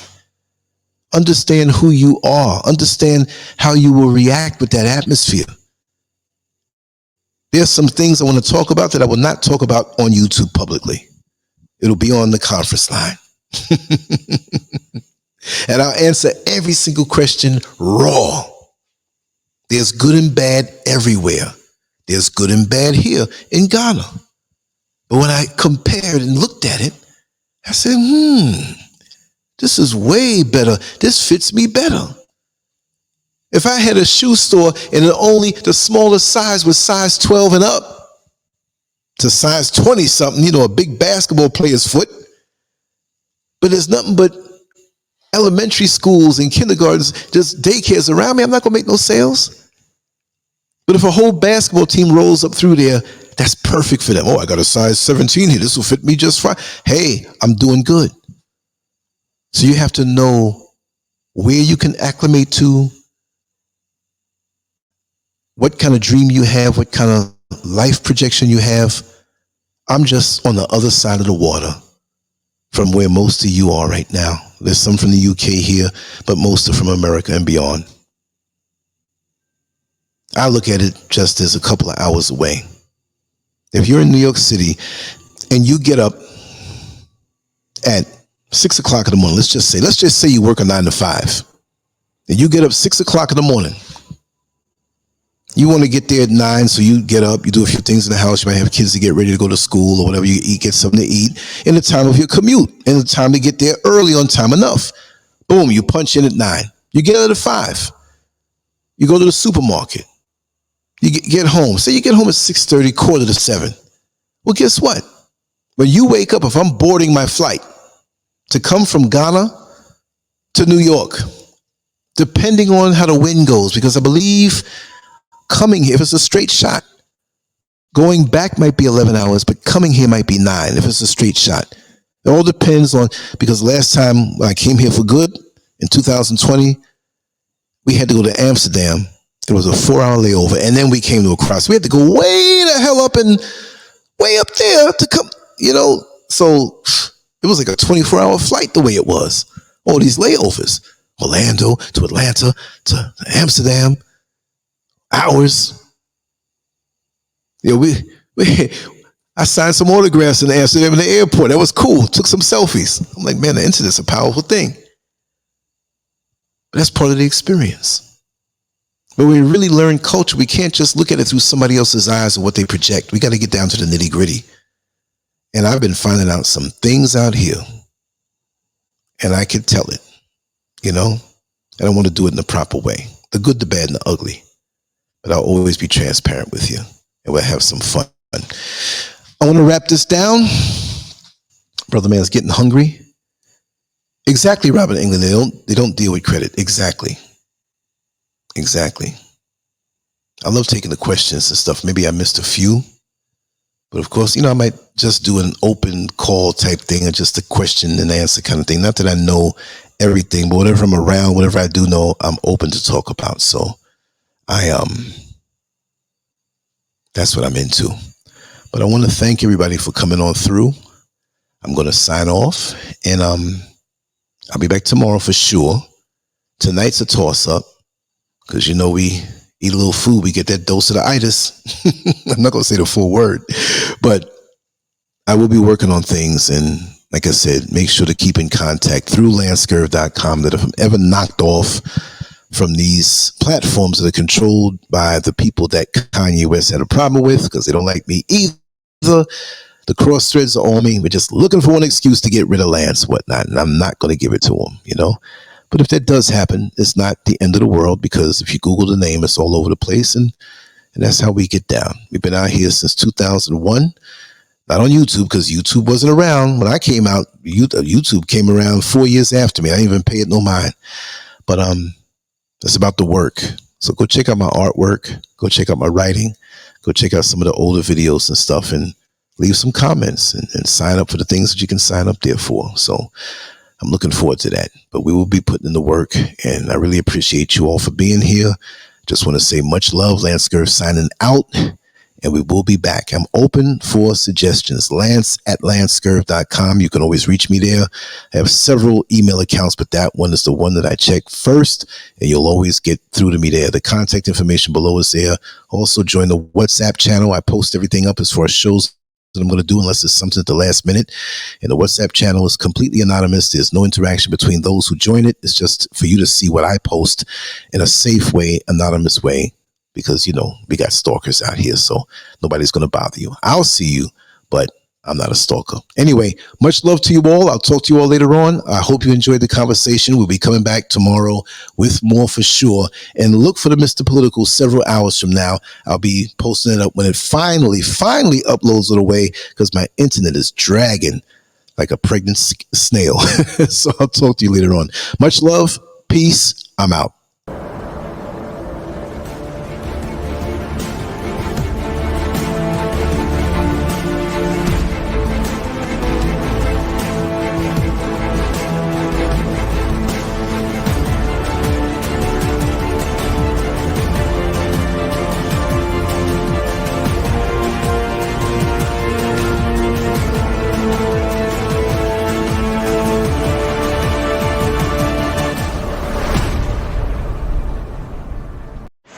Hello, this is Martha.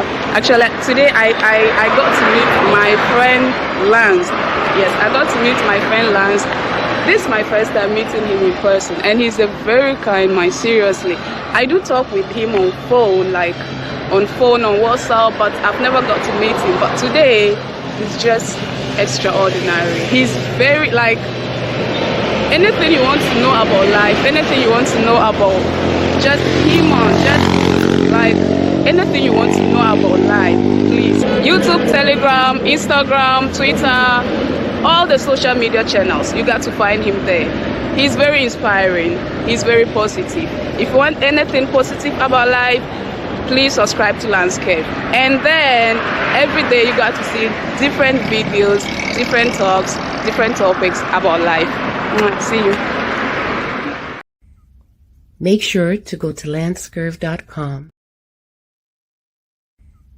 Make sure to go to LANCESCURV.com, an online magazine established in 2001, containing written articles, thousands of talk shows and discussions, cutting-edge cartoons, as well as erotic expressions and tasteful adult photography. It's definitely not for the faint of heart. Once you get a taste of the world of LANCESCURV, trust me, you'll be back for more. LANCESCURV.com. Bold, raw, and uncut.